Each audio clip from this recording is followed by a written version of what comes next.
In this episode, I'm going to talk about wheat-free versus gluten-free.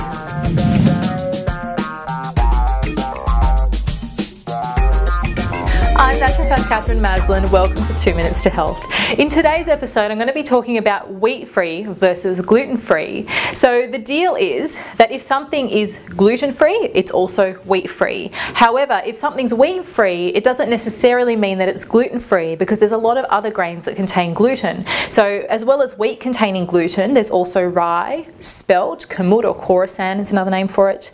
There's also barley and triticale. So all of those grains also contain gluten, but they're wheat-free essentially. So the difference is that if you're eating a wheat-free product, it might actually be, it's not gluten-free, but it might actually be okay on your digestive system because the gluten in these products is a little bit different than it is in wheat. So wheat contains a lot of gluten. The gluten protein molecules are quite big, whereas the proteins in spelt, kamut, rye are actually a lot more digestible. So a lot of people find that if they eliminate wheat rather than gluten, their digestive system is okay.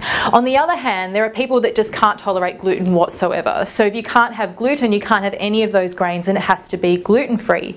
So your gluten-free grains are going to be things like rice, corn, millet, amaranth and quinoa and buckwheat. So they're kind of gluten-free grains that you're looking for. So remembering that wheat-free doesn't necessarily mean gluten-free. If it's gluten-free, it's not going to have any wheat or gluten in it.